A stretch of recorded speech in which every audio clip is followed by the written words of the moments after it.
Alors, déjà, bonjour, bienvenue. Bonjour à tous. Je suppose que je n'ai pas besoin de vous dire qu'ici était né le poète Pierre de Ronsard. Je pense que ça, vous étiez au courant. Oui. Donc, comme vous l'avez compris, cette visite est particulière. Avant tout, si Benoît est là, c'est aussi pour évoquer la musique et la prononciation à l'époque. En fin de compte, c'est un endroit qui s'est agrandi et enjolivé au fur et à mesure de l'ascension sociale de la famille du poète. C'est-à-dire qu'au XIVe, à la fin du XIVe exactement, il y avait un fief troglodytique uniquement, et vous faites abstraction du décor sculpté et des inscriptions qui ont été rajoutées beaucoup plus tard. L'ancêtre du poète était garde forestier du bois de Gâtine qui se situe au-dessus. Et comme bien évidemment vous allez tous relire Ronsard quand vous allez rentrer chez vous, dites oui, je ne vérifierai pas. Obligation. Vous allez vous apercevoir que Pierre de Ronsard n'écrit pas que des poèmes d'amour, mais entre autres, il chante la forêt de Gâtine dans plusieurs poèmes. Eh bien, comprenez que c'est intéressant de savoir que son ancêtre avait à charge de surveiller et d'entretenir ce bois. Ça vous montre qu'il y a un lien familial entre la forêt de Gâtine et le poète Ronsard. Ronsard faisait retraite fréquemment au manoir natal de la Poissonnière, en Vendômois. Là, il retrouvait sa douce et chère forêt de Gâtine. Forêt, haute maison des oiseaux bocagés, plus le cerf solitaire et les chevreuils légers ne paîtront sous ton ombre, et ta verte crinière, plus du soleil d'été, ne rompra la lumière. Plus l'amoureux pasteur, sur un tronc adossé, enflant son flageolet à 4 trous percés, son matin à ses pieds, à son flanc la houlette, ne dira plus l'ardeur de sa belle Jeannette. Tout deviendra muet, écho sera sans voix.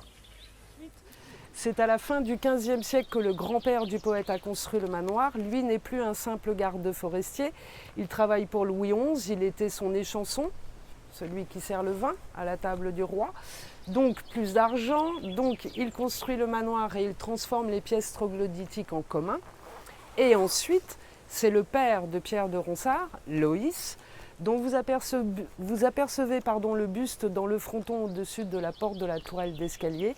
Eh bien, c'est lui qui, au début du XVIe siècle, de retour des guerres d'Italie, fait rajouter le décor sculpté qui est dans le style de la première Renaissance et les inscriptions qui ornent en grande majorité cette façade sud. Et le rajout a également été fait au niveau des entrées des pièces troglodytiques.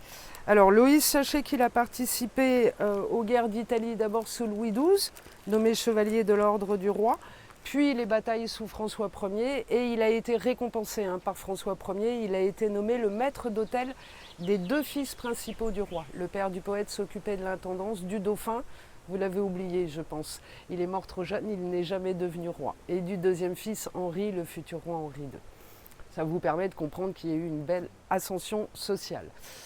Donc le décor sculpté, de toute façon, non seulement c'est conforme au style de la première Renaissance, allez visiter tous les grands châteaux, Blois, Chambord, Chenonceau, Azay, Rideau, et ce n'est pas trop le sujet du jour.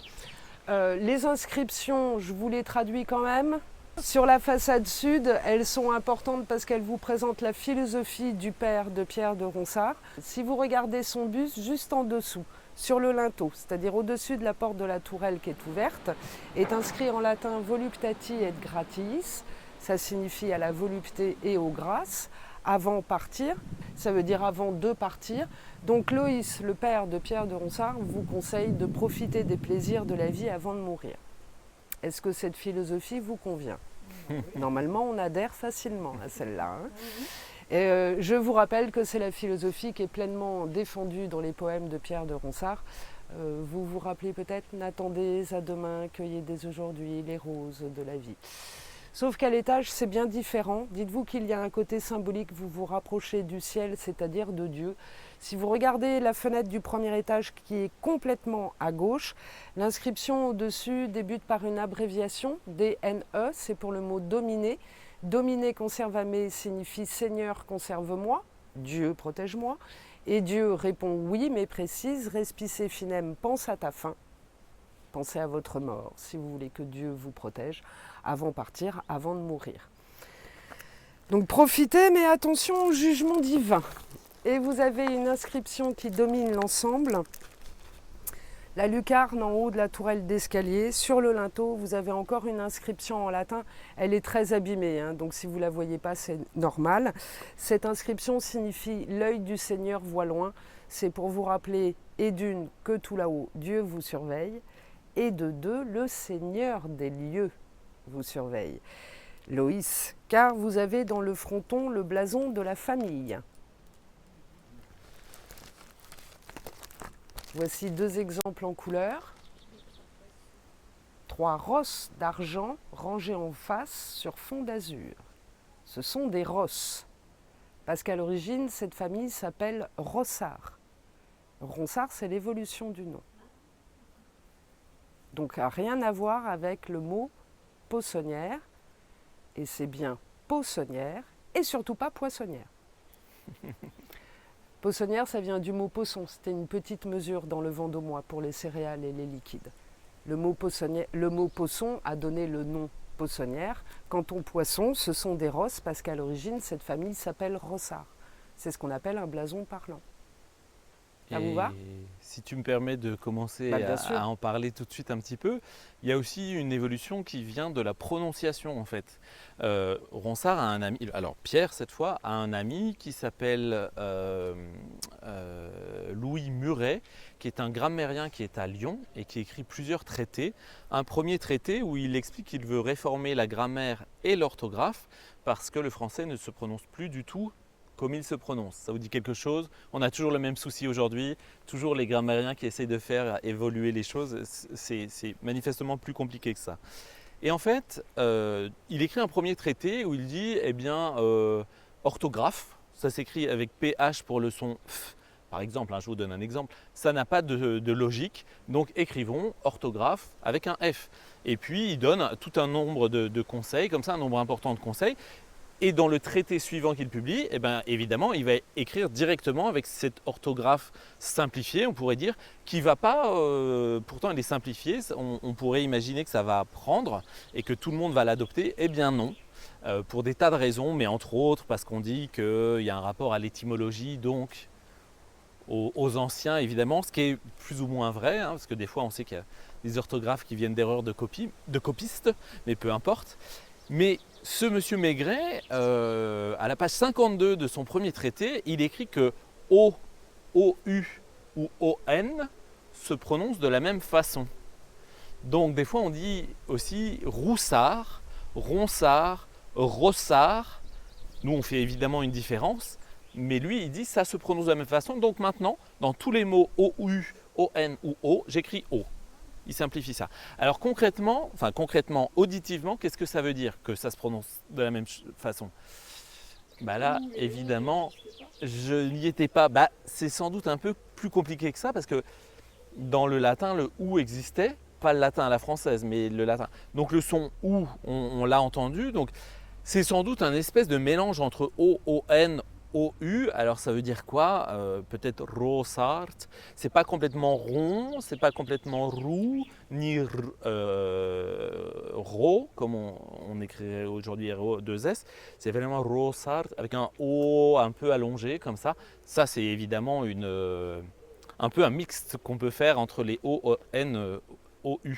Alors ça c'est évidemment très étonnant pour nous et ce traité-là, Pierre de Ronsard est entièrement d'accord puisque dans sa première grosse publication en 1550, les Odes, il dit Monsieur Maigret de Lyon présente l'orthographe et la prononciation idéale. Très vite, il va abandonner cette orthographe quand même Ronsard. Mais en 1550, il la suit plus ou moins, mais il la suit quand même.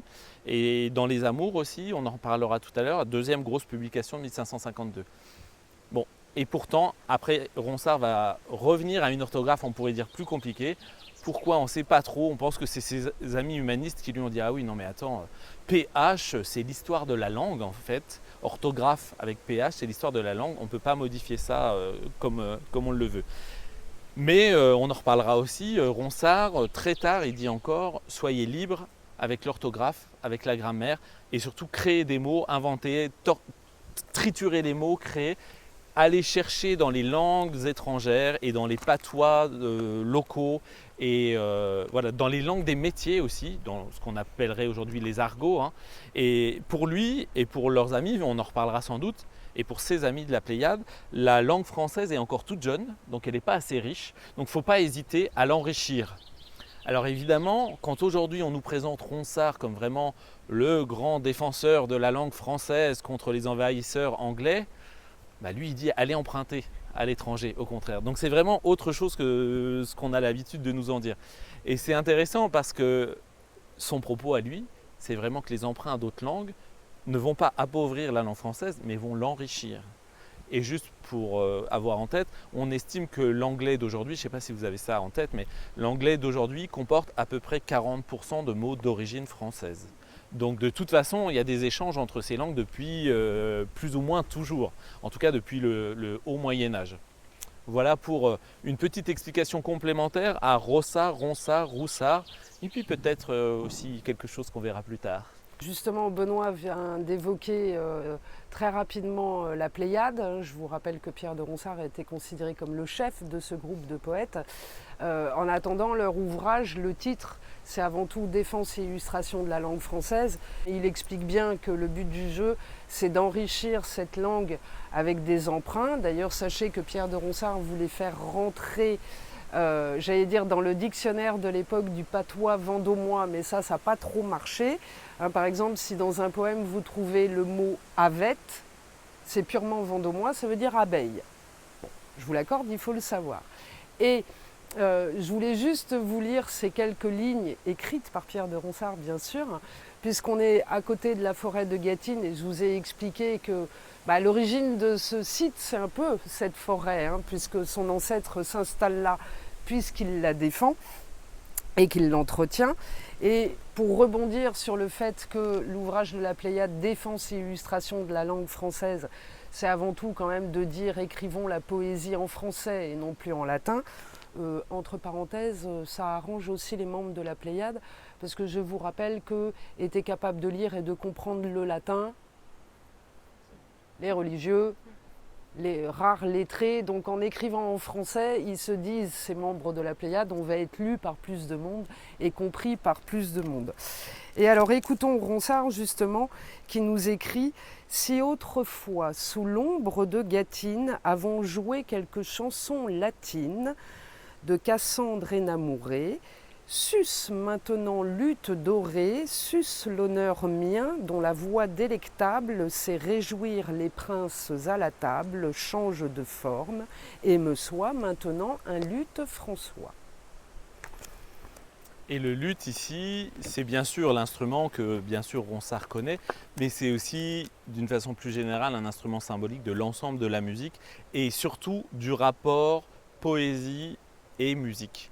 Et en fait, Ronsard dit parfois luth, mais il va dire parfois lyre, et ça a à peu près le même sens pour lui. C'est vraiment la musique dans son rapport à la langue. La vraie musique, entre guillemets, c'est la musique qui se chante à l'époque, dans l'esprit des gens du début du XVIe siècle. Donc voilà, donc là, quand il parle d'un luth, c'est pas juste l'instrument en tant que tel, mais c'est avec tout son cortège de mythologie, en fait. C'est symbolique. C'est symbolique. Avant de se rapprocher du manoir, je tiens quand même, pour ceux qui ne le savent pas, il vous manque des constructions par rapport au XVIe siècle. Alors, pour vous en parler, rien ne vaut un dessin, c'est encore plus clair qu'un long discours. Entre parenthèses, ça vous permet de comprendre que certaines ouvertures côté sud ont été rajoutées au XIXe siècle. Hein. La façade sud était moins ouverte. Et attention à la façade nord, celle qui est côté jardin. Tout a été ouvert au 19e. À l'origine, c'était un mur aveugle. Vous irez voir ça après. Et regardez, l'ancien mur d'enceinte, en fin de compte, était beaucoup plus proche que le mur actuel. Il partait directement de l'angle du bâtiment. Et, eh bien, à peu près ici, si le 19e siècle ne l'avait pas détruite, vous pouvez venir avec nous dans la chapelle. La chapelle seigneuriale, qui avait été fondée par Loïs, le père du poète, en 1536, qui était très simple au niveau architectural, mais vous vous doutez que j'aurais préféré vous la montrer en vrai, mais au moins on a un dessin. Donc la chapelle formait l'angle de l'enceinte, c'est-à-dire que le mur reprenait là, droit devant moi, au niveau de cette petite pelouse, devant les vestiges du pigeonnier troglodytique dont vous apercevez les niches creusées dans la roche. Il y avait un bâtiment qui a complètement disparu. Il y avait également un bâtiment au-dessus de la partie troglodytique, sur la partie gauche de la terrasse. Vous devinez quelques vestiges. Et ce bâtiment revenait en avant, était supporté en dessous par une galerie d'arcades qui elle aussi a disparu. Voilà, hein. La poissonnière d'aujourd'hui n'est plus tout à fait celle qu'a connue Pierre de Ronsard. Et à propos de la chapelle seigneuriale qui était ici. Alors voilà, l'idée c'est aussi de parler un peu des musiques qu'aurait pu entendre dans sa jeunesse, puisqu'il a vécu ici essentiellement, il y est revenu, mais quand même essentiellement dans sa jeunesse, Pierre de Ronsard. Alors, quelle musique on pouvait entendre dans une chapelle? Vous l'avez vu, c'était manifestement un édifice assez humble. Donc de toute façon, la plupart des chapelles des seigneurs, on ne va pas dire petits parce qu'on aime quand même Ronsard entre nous là, donc on va dire des seigneurs moyens comme la famille Ronsard, ils n'avaient pas les moyens de se payer des musiciens à temps complet dans leur chapelle. Donc il ne faut pas imaginer la grande polyphonie vocale, Josquin-des-Prés par exemple, ou même les messes de Jeannequin, etc. dans un édifice comme celui-là. Des familles déjà bien plus importantes avaient souvent 5 musiciens pour ce qu'on appelait la chapelle, avec un chanteur par voix, donc souvent 1 ou 2 enfants en plus qui étaient formés, un maître de chapelle qui chantait une voix, bonjour, et puis quelques musiciens pour les autres voix, enfin quelques chanteurs, donc 5 parce que des fois la musique est à 5 voix, hein, sinon 4 aurait suffi. Mais ici, manifestement, si vous mettez les chanteurs dans une petite chapelle comme ça, vous n'avez même plus de place pour la famille pour assister à l'office. Donc ça veut dire qu'il restait quoi pour entendre la musique? Ce qu'on appelle le plein chant. Alors le plein chant, on pense toujours, ce qu'on appelle parfois le chant grégorien, hein, c'est ça en fait. Hein. Sauf que le chant grégorien, dans son temps le plus reculé au Moyen-Âge, c'est un chant qui est assez rapide et très orné. Par exemple, il y a un chant de Noël qui s'appelle Puer natus est, donc un enfant nous est né, hein, le texte ça veut dire un enfant nous est né, qui fait Puer natus est nobis, da da da da da da da. Pardon, j'ai oublié le texte qui suit, mais voilà, donc quelque chose de très orné et très rapide, sauf qu'avec les siècles, il va s'aplatir. Et on pense souvent que le plein chant, ou en tout cas sans faire attention à l'orthographe, on pense que le plein chant c'est le chant qui est vraiment ample, mais ça ce serait le plein P-L-E-I-N. Or c'est écrit P-L-A-I-N, parce qu'en fait c'est le plat chant. Parce qu'avec les années, il s'est aplati. Alors on pourrait nous considérer qu'il devient un peu ennuyeux, parce que si je vous chante le début de la même pièce, au lieu de faire ça va faire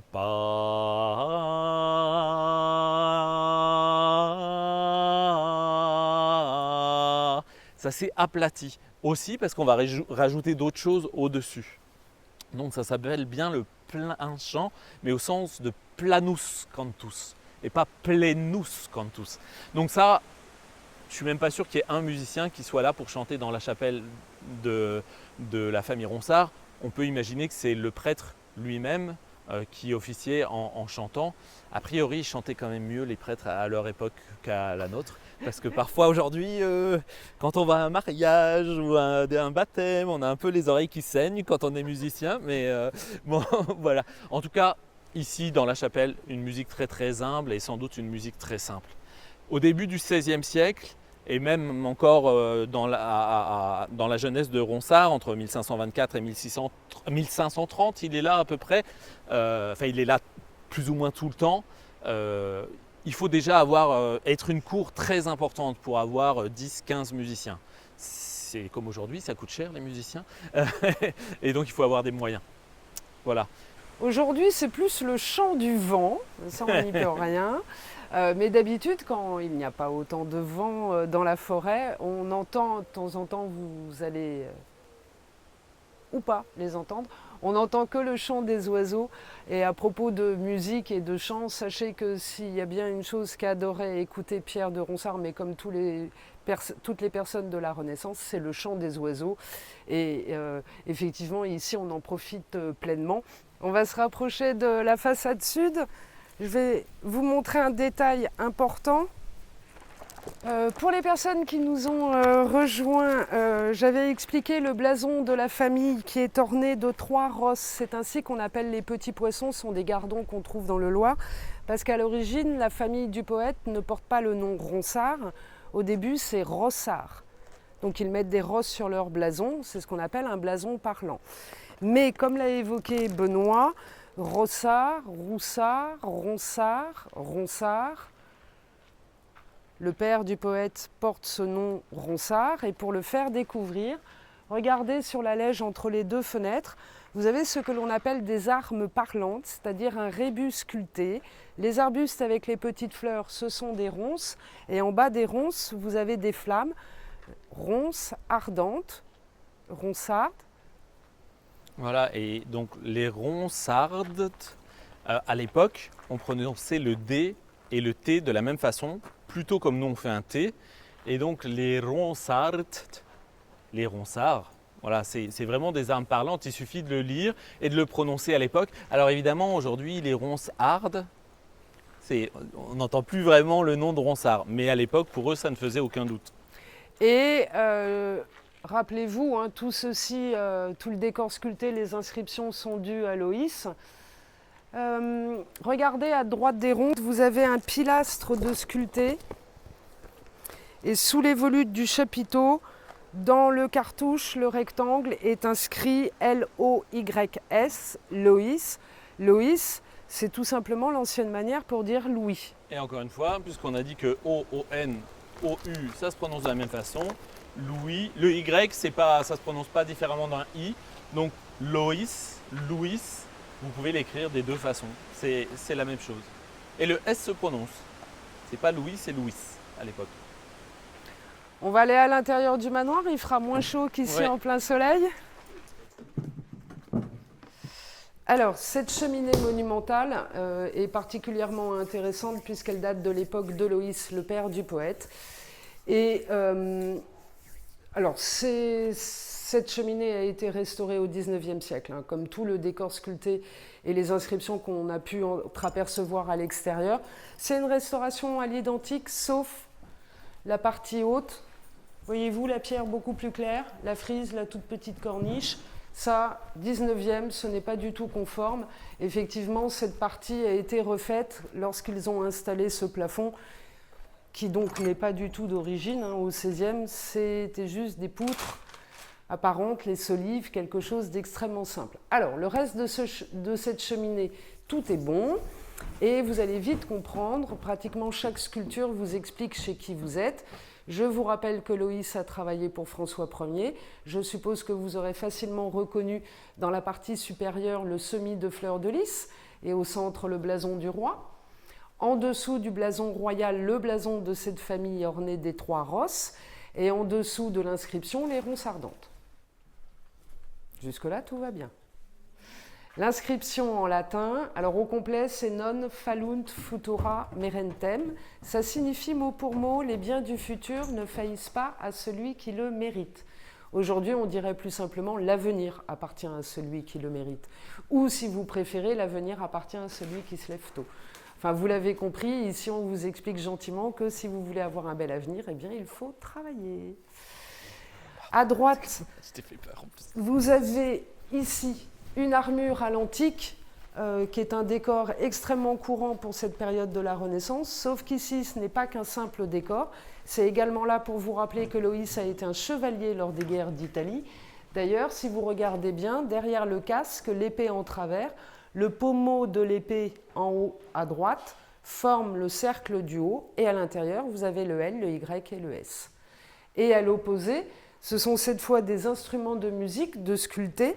C'est le symbole de tous les arts, c'est-à-dire que Loïs, avec ces 2 décors, tient à vous rappeler que oui, il aime faire la guerre, puisqu'à la base c'est un chevalier, d'où l'armure, mais il aime aussi la musique, la littérature, la philosophie, l'architecture, les arts en règle générale, comme son roi François Ier. L'armure, elle, c'est une armure telle que la portait un Romain, pas du tout un homme du XVIe siècle. Par contre, les instruments de musique qui sont représentés ici, ce sont des instruments qui existaient à la Renaissance. ce sont des luths et au-dessus des guiternes, c'est-à-dire on peut dire l'ancêtre de notre guitare. Oui. Là, c'est vraiment des représentations assez réalistes, même si la perspective… Alors, c'est pas très facile parce que dans la partie basse, c'est ce qu'on appelle des luths. Alors, on voit surtout celui qui est de dos. Alors, c'est réaliste au sens où le luth, il est fabriqué avec des côtes qui sont accolées les unes aux autres. On les devine ici. Mais en revanche, le manche, on dit qu'il est cassé. Alors, évidemment, il n'est pas cassé, mais il est coudé. Alors là, on voit que l'artiste a eu un peu de mal à représenter bien la perspective pour le coude du manche à l'extrémité. Et donc, juste au-dessus, vous avez une guiterne. Donc, voilà, comme Valérie l'a dit, une sorte de guitare. Et donc, un instrument à cordes pincées déjà à l'époque. Mais à l'époque, contrairement à aujourd'hui, on a des cordes en métal sur une guitare. Et à l'époque, c'est des cordes en boyau. Boyau de mouton en général. Donc, ce qui donne une sonorité beaucoup plus chaleureuse, beaucoup plus ronde. Et la guiterne, c'est un instrument qui devient très en faveur. Tu dis, elle date de quand, on sait exactement, la cheminée ? Alors, on est incapable de dater exactement la cheminée puisque les archives ont été brûlées à la Révolution française. Donc, il y a plein de choses qui nous échappent. Par rapport au décor sculpté extérieur, au style, et par rapport aussi au temps éventuellement que peut avoir Loïs, je vous rappelle qu'il participe aux guerres d'Italie, si je vous dis 1515. Bien, vous voyez. Alors, on pense que ce serait vers 1518. D'accord. Parce que les faveurs de cet instrument, par exemple, on sait que Henri II et Catherine de Médicis ont appris à jouer de la guiterne. Et leurs enfants ont appris aussi à jouer de la guitare. François Ier, on ne sait pas trop. A priori, non, mais vous savez, après, comme on dit, on ne prête qu'aux riches. François Ier aurait tout fait. Mais en fait, quand vous cherchez bien dans les sources, vous ne trouvez pas grand-chose, en fait. Alors, des poèmes, il y en a. Ça, on est sûr, François Ier a écrit des poèmes. Mais pour le reste, c'est beaucoup moins simple. Ça, c'est nos musiciens qui commencent à arriver pour tout à l'heure. Ils sont un petit peu en avance quand même. Et voilà, donc la guiterne, la grande vague de la guiterne, ça va être à partir de 1525. Et puis, ça va continuer après. Et au XVIIe, à la cour de Louis XIV encore, on joue beaucoup de guitare. Louis XIV prend lui-même aussi des cours de guitare auprès d'un musicien professionnel. Donc voilà, c'est un instrument important aussi de l'époque. Ça, c'est vraiment les instruments vraiment de la proximité avec les musiciens. Et c'est aussi pour ça que c'est associé à la poésie, évidemment. Alors oui, effectivement, pour ceux qui ne le sauraient pas encore, pensez bien à une chose, les poèmes de Pierre de Ronsard n'étaient pas du tout récités. Pour la plupart, ils étaient chantés, mis en musique. Et d'ailleurs, c'est le recueil que vous connaissez peut-être, parce que les autres, je pense qu'on ne vous en a pas parlé à l'école, mais le recueil Les Amours, bien sachez qu'à la fin du recueil, il y avait des partitions musicales. Et c'est d'ailleurs aussi, outre les poèmes d'amour qui ont beaucoup plu, la raison pour laquelle ce recueil a très très bien fonctionné. Vous achetiez le recueil, vous aviez les poèmes d'amour, vous aviez les partitions, la musique, vous aviez tout pour chanter. Il n'y avait plus qu'à. C'était la première fois qu'on faisait ça en fait. Il y a eu une expérience un peu similaire, un tout petit peu avant, mais dans le monde réformé. Et dans le monde réformé, on écrivait des livres. D'abord, on écrivait des livres souvent en petit format, aussi parce que petit format, vous pouviez le planquer beaucoup plus facilement. Et donc, voilà, on avait déjà fait des musiques avec du texte, mais c'était les psaumes, donc c'est un peu différent. Là, il y a cette tentative qui est assez étonnante, avec 4 musiciens qui composent 10 musiques sur des poèmes de Ronsard, en fait 9, mais il y en a une qui est en 2 parties. Et on a donc 4 compositeurs qui sont Clément Jeannequin, j'évoquais tout à l'heure la chasse, le chant des oiseaux, etc. Ça c'est Clément Jeannequin, mais il participe à ce recueil. On a un autre compositeur important à l'époque qui est Claude Goudimel, justement un compositeur qui a beaucoup mis en musique les psaumes. On a Pierre Certon, qui est peut-être aujourd'hui un peu moins connu, mais qui est aussi sans doute le compositeur de la cour le plus important autour des années 1500. Comme par hasard, c'est publié en 1552. On ne fait pas appel aux plus mauvais, bien sûr. Mais quand même, le 4e musicien n'est pas musicien. C'est un humaniste, c'est un ami de Ronsard qui s'appelle Muret. Et il écrit, on connaît de lui que 3 musiques. Les 3 musiques sont sur des poèmes de Ronsard. C'est vraiment pas mal du tout, c'est vraiment de la musique intéressante, il y a un certain charme. Il y a 2 éditions de cette musique à l'époque, et dans la deuxième, il va modifier, il va améliorer un petit peu. Donc, les autres compositeurs ne touchent pas du tout à leur musique. Il y a juste ce Jean-Antoine de Muret qui va modifier, rajouter un petit peu quelques notes, comme ça, quelques glissades de notes qui donnent un peu d'élégance à la partition. C'est assez joli, et en fait, étonnamment, c'est lui qui est le plus novateur des 4 compositeurs. Alors que les 3 autres sont des très grands maîtres. Lui, en fait, sans doute qu'il peut se permettre d'explorer, puisque quelque part, il s'en fout un peu, c'est pas son métier. Et on a ça plusieurs fois dans le XVIe siècle, par exemple un peu plus tard, quelqu'un qui va publier Les Amours de Pierre de Ronsard, un recueil complet sur les poèmes de Ronsard, qui s'appelle Jean-Antoine de Bertrand, et qui est à Toulouse, et qui est un noble. Et là aussi, c'est une musique assez novatrice. Pareil, il n'a pas de compte à rendre, lui, il n'a pas besoin que sa musique plaise. C'est pas son propos, il écrit vraiment comme il en a envie. Et il s'inspire beaucoup d'innovations italiennes, justement, qui ont cours à cette époque. On sait que le roi Charles IX, par exemple, aimait beaucoup un traité italien. Et donc, Antoine de Bertrand, pardon, pas Jean-Antoine, Antoine de Bertrand écrit à partir de ce traité sur de la poésie française. Et je vais peut-être faire écouter maintenant un petit peu de flûte à bec. Donc ça, c'est ce qu'on appelle une flûte ténor. Hein. Vous connaissez tous et toutes la plus petite flûte qu'on appelle la soprano. C'est pour ça que je suis parti. Je suis allé voir si j'avais pas mon alto pour la montrer parce que les sons sont très beaux aussi, mais elle doit être restée à la maison là. Et je vais vous jouer une mélodie. En fait, on dit une monodie même sur un texte de Ronsard, sur un texte que vous connaissez toutes et tous. C'est sur le texte de Mignonne en fait. Ça, c'est publié un peu plus tard, en 1576. Il y a un livre qui sort. On ne sait pas si la musique est de ou s'il a rassemblé quelqu'un qui s'appelle Charles Davoine. Donc là, c'est la mélodie. Je vais laisser sortir tous les musiciens parce que s'ils m'écoutent, je vais avoir la pression. Mais non, mais ils n'écoutent pas. Regarde, là, ils sont occupés. Voilà. Et donc là, s'ils n'étaient pas là. Il n'y a qu'une ligne de musique. Hein. Alors après, qu'est-ce qu'on en faisait? Il est fort probable qu'on improvisait à partir de ça parce qu'il y avait des règles. Alors improviser, c'est un terme un peu fort, mais on construisait des polyphonies à partir d'une ligne musicale de basse. Et celle-là, elle est toute charmante.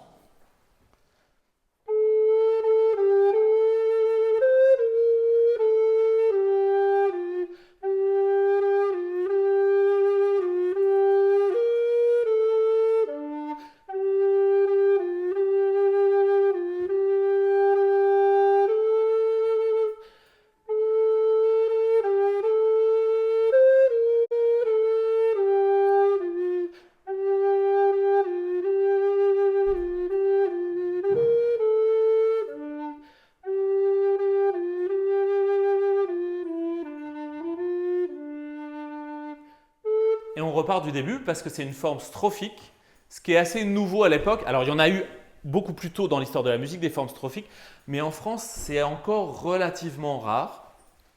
Et donc forme strophique, hein, c'est comme dans une chanson d'aujourd'hui, même musique et des paroles différentes. Et en l'occurrence, c'est les 3 strophes différentes de Mignonne. Allons voir si... Par cœur, si tu veux. Je peux vous la chanter. Ce serait très gentil.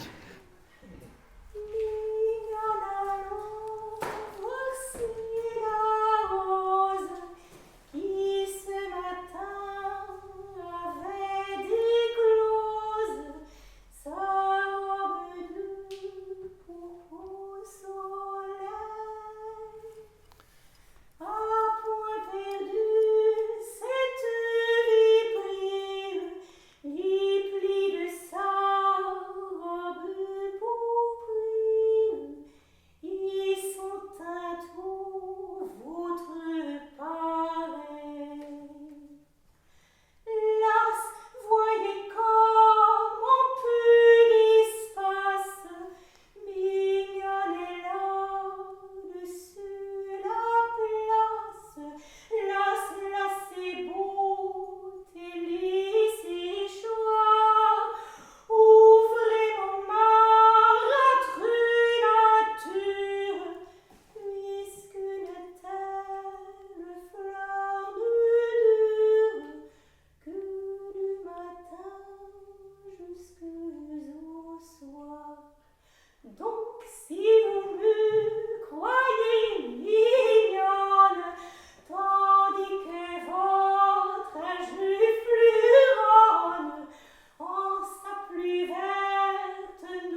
Merci.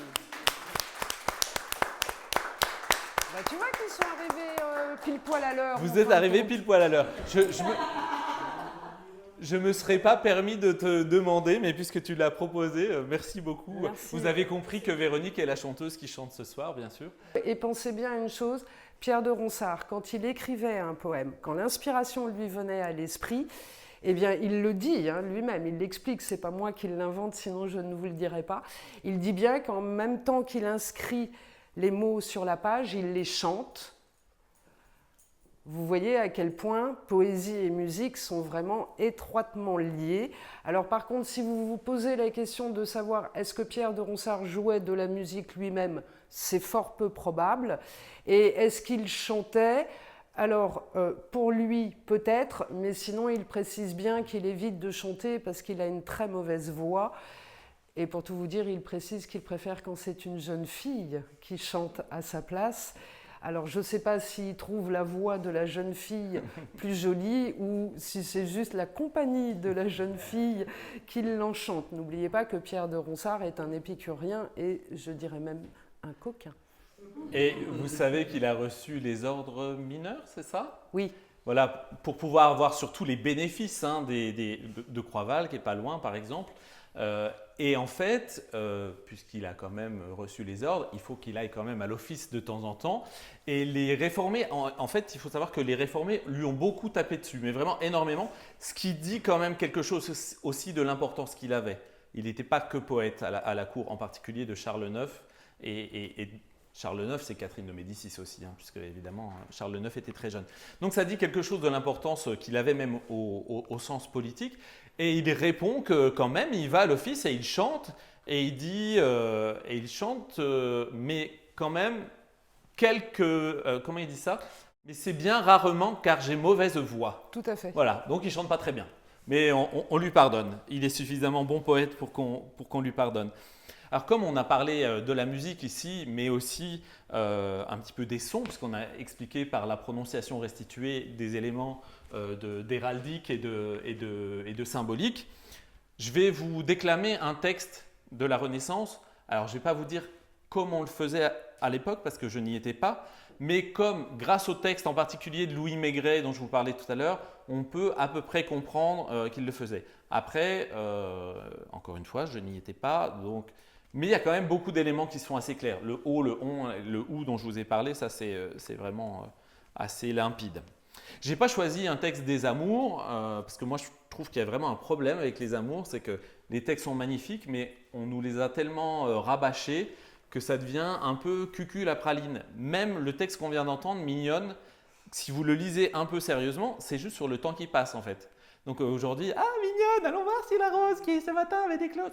C'est pas du tout ça que dit le texte.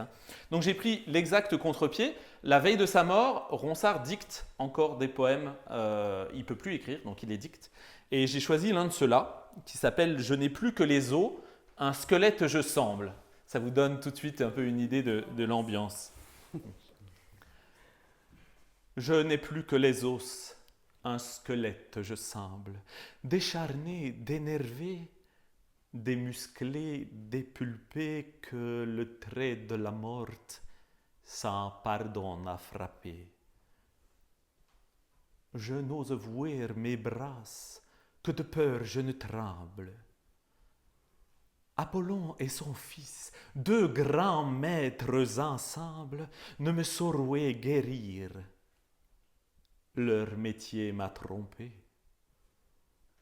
Adieu, plaisant soleil, mon œil est étouffé.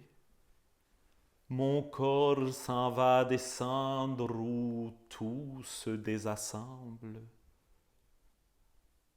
Quel ami me voyant à ce point dépouillé ne remporte au logis un œil triste et mouillé, me consolant au lit et me baisant à la face, en essuyant mes yeux par la mort endormie.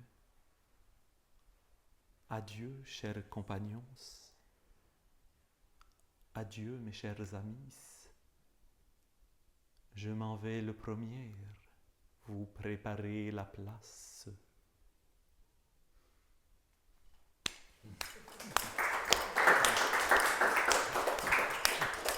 Merci. Et comme nous sommes dans le Vendômois, qui était quand même très cher à Pierre de Ronsard, même s'il a surtout vécu à Paris, et que nous parlions, entre autres, musique, chansons, je voulais vous lire ces quelques lignes. « Je suis de Vendômois, je n'ai servi autre maître que roi. J'ai longtemps voyagé en ma tendre jeunesse, désireux de louanges, ennemi de paresse. À la fin, Apollon et ses sœurs volontiers, en l'antre Thespien m'apprirent leur métier, à bien faire des vers, à bien poulser la lyre, à savoir fredonner, à savoir dessus dire les louanges des rois et en mille façons, à savoir allier les cordes aux chansons. » Voilà, j'espère que ça vous a remonté un petit peu le moral.